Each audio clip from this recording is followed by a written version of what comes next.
Welcome back to Guiding Bolt Gaming. Today we're going to be taking a brief look at the organized faction known as the Harpers.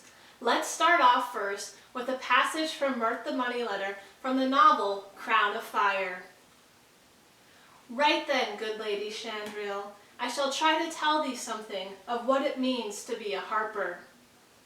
A Harper holds peaceful sharing of the lands above all other goals.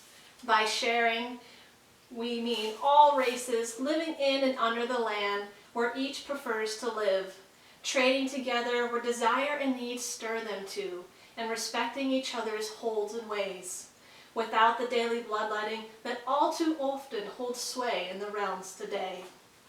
True, we must fight, it seems, often enough to keep old blades such as them, myself busy, our swords and our tempers both sharp enough. Yet, we know ye, all of us fight when we must or die.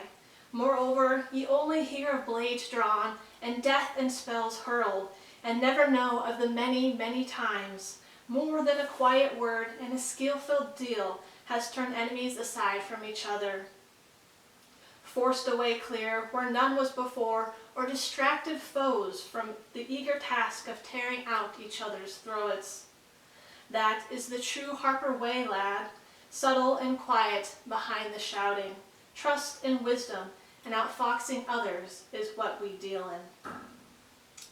So, Crown of Fire happens to be the 9th book in the Harper series. It's part of the Forgotten Realm, and it's actually also the 2nd book in the Chandril saga, and it's by Edward Greenwood. So if you like fantasy novels, I recommend checking this series out. So, the Harpers are a semi-secret organization dedicated to promoting the good, protecting the weak, preserving history, and maintaining a balance between civilization and nature by keeping kingdoms small and the destruction of animal and plant life to a minimum. The Harper symbol is a silver heart between the horns of a crescent moon on a field of black or royal blue. Long-standing foes of those who harp include the Zentarim, the Cult of the Dragon, the Twisted Rune, the Red Wizards of Thay, the Dark Dagger, and the Rundine. Harper Code is defined by the following 8 watchwords. Number 1, Harpers work against villainy and wickedness wherever they find it, but they work ever mindful of the consequences of what they do. Number 2, all beings should walk free of fear with the right to live their lives as they wish. 3, the rules of law aids peace and fosters freedom so long as the laws are just and those who enforce them lenient and understanding. Number 4, no extreme is good. For freedom to flourish, all must be in balance. The powers of the realms, the reaches of the cities and the wilderness into each other, and the influence of one being over another. Number 5, whatever it takes, a Harper will do. Pride never rules the deeds of a true Harper. 6, freedom is a multiversal right. Through Harpers, though Harpers can spare themselves less freedom than those they work to protect when the need presents itself. 7, Harpers police their own. A Harper who hears the call of personal power can no longer hear the sweet song of the harp. A Harper who seizes power and holds it above all else is a traitor to those who harp. Traitors must die for freedom to live. And number 8, without a past, no being can appreciate what they have and where they may be going. The Harpers have a long and illustrious history, but were originally formed as the Harpers at Twilight in 324 DR by several Mithranor elven leaders and a few trusted human rangers and druids. Since that time, the Harpers have strived towards the vision that made that city of Mithranor great, the happy and willing sharing of life with all races. In the 15th century DR, the Harpers became active across all of Faerun. Prior to this, they operated mainly in North Faerun, along the Sword Coast, the Western Heartlands, and the Dale Lands. Across the years, the Harper organization has risen, been shattered, and risen again several times. Its longevity and resilience are largely due to its decentralized, grassroots, secretive nature and the autonomy of its various members. Their lack of centralized organization has been their strength, as it's their flexibility that allows them to melt away before the powerful foes into nothingness. Individual Harper agents operate alone, relying on their wits and extensive information networks to gain an advantage over their enemies. They know that knowledge is power, so gathering intelligence is paramount to their success. They are well informed and always have access to aid, magical and otherwise. Veteran members have access to secret caches of knowledge stashed all over Faerun, along with trusted sources stationed in every major town and city. The organization is always on the lookout for powerful items expressly to keep them out of the hands of evildoers. To this end, its agents use various guises and identities to gain access to carefully guarded secrets such as ancestral maps, buried cities, and mages' keeps. The bond between those who harp is strong, and their friendships are nigh unbreakable. Harper members pride themselves on their ingenuity and incorruptibility. They do not seek power or glory, only fair and equal treatment for all. Most members are either good or neutral aligned rangers or bards, or of elven and human descent. Although men and women of all ages, crafts, and races can be found amongst the Harpers or their allies. The Harpers are comprised of both members and allies at all levels of society. Roles range from spy masters and field agents to the handlers, who are the middlemen communicators, or those acting as street eyes or providers of safe havens. The Harpers are led by a council of High Harpers, also known as Harper Masters, who are responsible for most of the group's long-term plans and goals. High Harpers are elected through the means of secret ballots among the other High Harpers, with the criteria being long-time service and extreme discretion in the implementation of their plans. When joining the Harpers, a member starts out as a Watcher at a level renown of 1. Upon reaching a renown level of 3, they become a Harp Shadow and a Bright Candle member at a renown of 10. Wise Owl members have a renown of 25, and finally, a renown of 50 or higher means a member can become a High Harper if voted in. A Harper living his life as a typical villager would spend his days as most villagers do, chopping wood, checking hunting traps, visiting with neighbors, or frequenting the local tavern. The typical village Harper would do these activities with additional care though.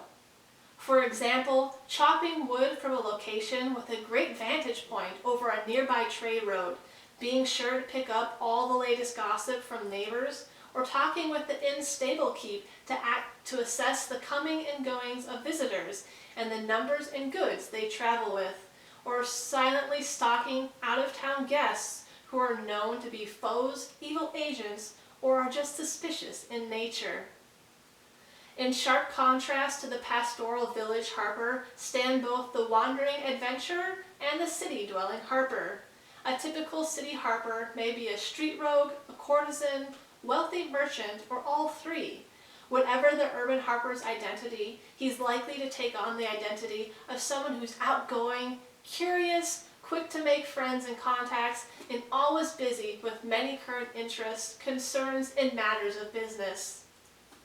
This gives them an excuse for going places on a whim, being found in unusual spots at strange times, and so on.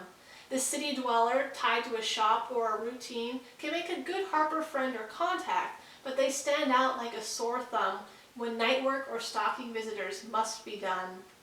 The most powerful Harpers are the experienced adventurers who travel about Faerun taking direct action. This is not always a matter of spells and blades. Some of the most capable Harpers are courtesans and merchants who are master the art of skillful acting. They act to mislead or sway other folk in ways that will aid Harper causes and confound those of Harper enemies.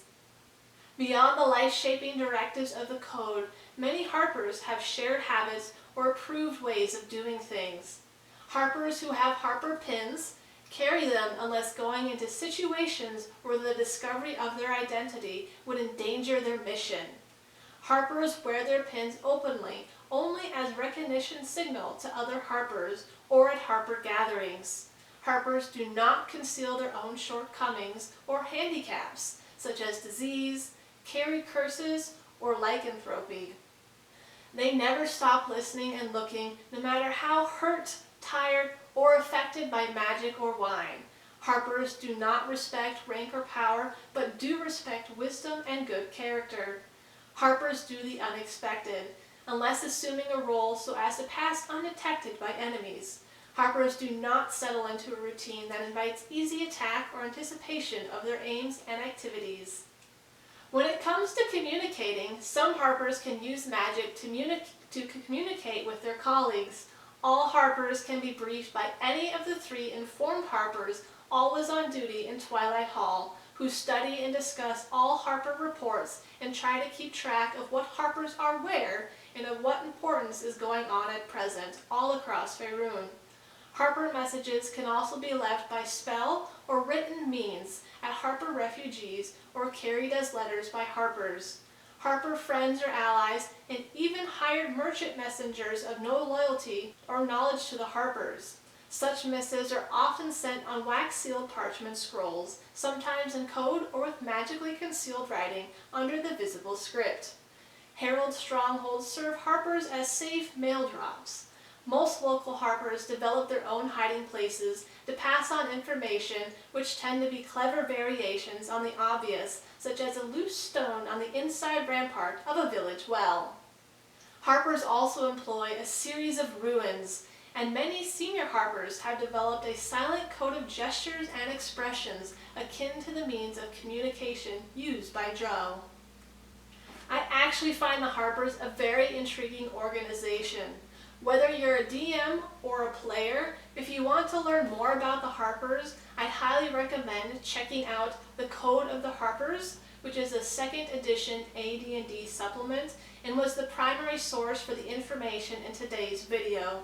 It's 128 pages long, all about the Harpers. For more details on their long history, to suggested Harper questions for players, to various Harper NPCs that you can run as a DM.